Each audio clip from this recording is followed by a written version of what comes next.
वजारत उलमा के लिए माशाल्लाह ताजपोशी की तैयारी कर रहे हैं। ये जब भी आते हैं तो ये हमेशा अदालतों पर या ये हमला करते हैं। उनका क्या ताल्लुक है इनके इस्तीफा से? आपको शायद इल्म नहीं है, लंदन प्लान का ये हिस्सा है भाई, आप क्यों नहीं समझते? ये अदालत में ये अदालत को दुलख्त करते हैं, फिर अदालत के जजेस को ये माजूल करवाते हैं, फिर ये उस पर हमला करवाते तो हैं। सब ये वाला मामला और उनके साथ अटैच नहीं हो पा जी रहा। 100% अटैच कैसे है। है, कोई बात बताएं इस ये वक्त। देखिए सारा निज़ाम उन्हीं के देखिए साथ नकवी अटैच। साहब ने मखदूम अली खान साहब, बैरिस्टर अली जफर साहब, ख्वाजा हारिस साहब की टीम रखी। एक दिन पहले वो जवाब जमा करवाते हैं और अगले दिन अचानक रिजाइन कर जाते हैं बगैर किसी वजह के। तो इजाजुल हसन साहब की तो बात ही कोई नहीं है, फिर वो निकल के सिस्टम में से। आप मेरा नाम इसमें से भूल गए हैं। हाँ देखिए जी, आप भी सॉरी। देखें, ये मुज़ाहिर अली अकबर नकवी के साथ जो मजाक हुआ है, उन्होंने 50 दरखास्तें लिखी हैं चीफ जस्टिस को, उनके साथ इंसाफ नहीं किया गया है, किसी चीज़ को जवाब नहीं दिया गया। 3 रुकनी बेंच बना दी गई। फिर हालांकि उनका केस ये था कि 209 में, आर्टिकल 209 में या प्रेसिडेंशियल रेफरेंस के जरिए हो सकता है या ऑन इट्स ओन सोर्स ले सकती है जो है कमीशन, जुडिशल कमीशन। और इसमें वो 3 केसेस जो आज तक हुए हैं तारीख में, जिसमें एक इफ्तिखार मोहम्मद चौधरी साहब का था, दूसरा जस्टिस काजी फायज ईसा साहब का अपना था जो चीफ जस्टिस मौजूद हैं, और तीसरा शौकत सिद्दीकी का था। तीनों सदारती रेफरेंस के जरिए उनके खिलाफ जो है कार्रवाई की गई थी, जिसे कलअदम किया गया। और जो दूसरी बात है सोर्स, वहाँ कहीं ऐसा तस्वर नहीं है यहाँ कि पर किसी तो करप्ट प्रैक्टिसेस का नहीं इल्जाम है ना नहीं जी। ओ भाई, कंप्लेंट थी, दरखास्तें हाँ थी। जी, वही ना वो दरखास्त तो दरखास्त जज एक के खिलाफ फैसला करता है ना, हर केस में एक फरीक के हक में होता है, दूसरे फरीक के खिलाफ होता है। तो फिर इसका मतलब है आपने रीत डाल दी कि जिसके खिलाफ फैसला होगा वो उठ के जज के खिलाफ इल्जाम लगा देगा कि इसने रिश्वत ली है, जायदाद बनाई है, जागीर बनाई है, बच्चों को पढ़ाया है, किराए लिए, फीसें दी है, और उसके बाद उसको जो है इस तरीके से जब चाहे आप निकाल दें। तो जज कभी भी काम नहीं कर सकेगा, फिर कोई जज नहीं काम कर सकेगा। और कोई जज जो तो इन्होंने, फिर ये बात नकवी साहब कौंसिल के सामने बताते हैं कि ये सारा इल्जाम सुभान गलत है, अल्लाह, सुभान अल्लाह, एविडेंस देते, सुभान कौम अल्लाह, के सामने लेके वो आते। अतार के बेटे उसी के पास इलाज के लिए जाते। अरे भाई, ये तो वाज़े नजर आ रहा है, उन्होंने बार बार लिखा है कि ये जो है जुडिशल कमीशन का जो मेंबरान है, बशमूल चीफ जस्टिस साहब, वो बायस्ड है, उन्होंने बार बार लिखा है, लेकिन उनकी किसी ने सुनवाई करने की वो ही नहीं किया। और फिर देखें, ने आपसे मुशावरत की इस्तीफे से पहले।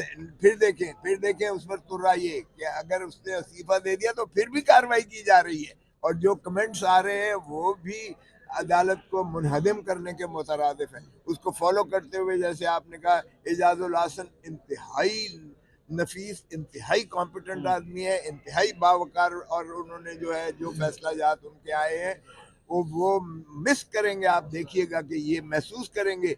और फिर आगे से आफरीदी साहब का नाम आ रहा है, आगे से जो है मुनीब साहब का नाम, तो ये बेहतरीन, ये आगे इस्तीफे देने वाले का नाम मुझे नहीं पता, आप लेकिन कह रहे हैं ना मुनीब साहब सोशल चल रहा था ना सोशल मीडिया पर। हाँ, मैं नहीं कह रहा कि कोई अच्छा, ऐसा है। मेरा सवाल ये है कि नकवी साहब ने, आप उनके वकील हैं, इस्तीफा देने से पहले आपसे मुशावरत की? नहीं नहीं, आपको भी नहीं पता था कि इस्तीफा नहीं, दे मुझे क्यों पूछे, मुझसे नहीं, क्यों आप उनके वकील हैं ना नहीं, सर। वकालत का मतलब ये नहीं है। जब उन्होंने देखा कि मैंने 20 दरखास्तें दी है और सुनवाई ही नहीं है हो रही है, और फिर जो 3 मेंबर बेंच बना दी। कभी 3 मेंबर बेंच बनती है जब 5 मेंबर जो है उसकी कमीशन के खिलाफ। आपने जब खबर आई कि इस्तीफा दे दिया नकवी साहब ने, फिर आपने राब्ता किया उनसे? जी, उन्होंने मेरा शुक्रिया अदा किया और मैंने कहा कि इट वाज शॉकिंग, ये कहा।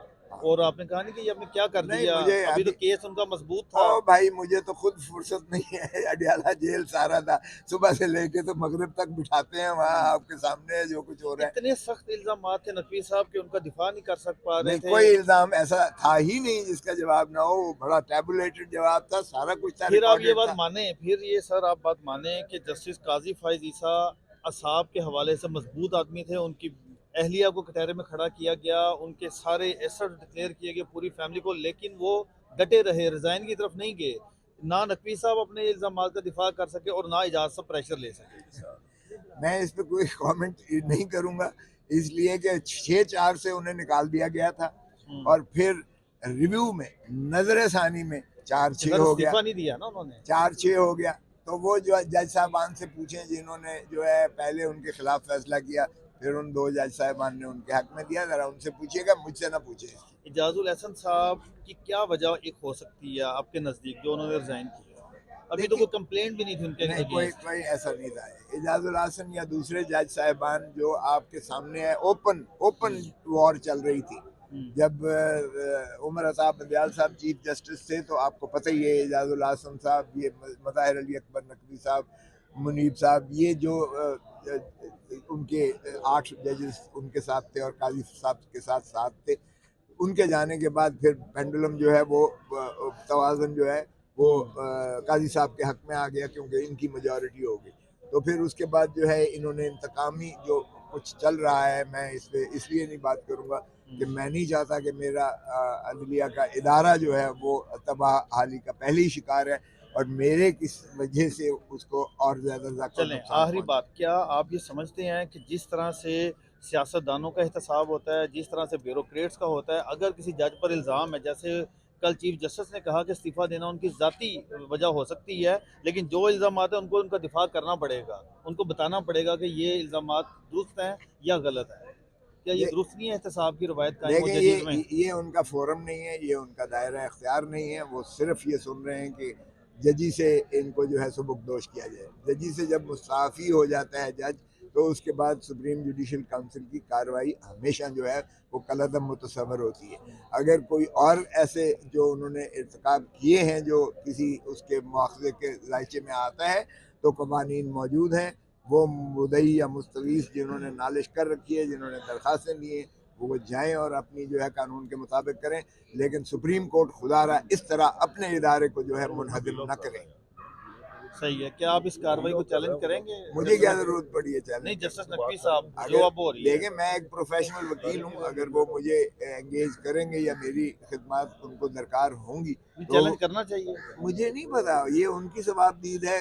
अगर चैलेंज करेंगे तो मैं लिख के देता हूँ। एक भी इल्जाम जो उन पे लगा है इस लायक नहीं है कि वो किसी जुडिशियल स्क्रूटनी की परख पर वो उतर सके। वो बिल्कुल अबस है, इल्जाम झूठे हैं, गलत हैं, तमाम चीज़ों का उसके पास जो है वो हमने डॉक्यूमेंट्री सबूत दिया काश है। ये सबूत वो कौंसल में दे देते तो क्या हो जाए। जब काउंसिल सुनने को ही तैयार नहीं थी और वो खुद कह चुके, अदम एतमाद बता चुके और कर चुके, तो फिर उसके बाद उन्होंने समझा कि कोई फायदा नहीं है, बीन बजाने का कोई फायदा नहीं है, भैंस के आगे बीन बजाने का। तो फिर आगे और भी निकल रहे हैं सिस्टम में से लोग, आपके मुझे नहीं पता, खबर क्या कहती है? लेकिन देखें जो कुछ मुल्क में हो रहा है, कोई धरती माँ मेरे ख्याल में इस वक्त रो रही होगी, खून रस रहा है धरती माँ से। जुल्म कर रहे हैं हम अपनी माँ से, अपनी पाकिस्तान से। बस कर दें, मेरे ख्याल में इस निज़ाम को चलने दें, मुल्क को चलने दें। इस तरह मुल्क नहीं चला करते। Thank you.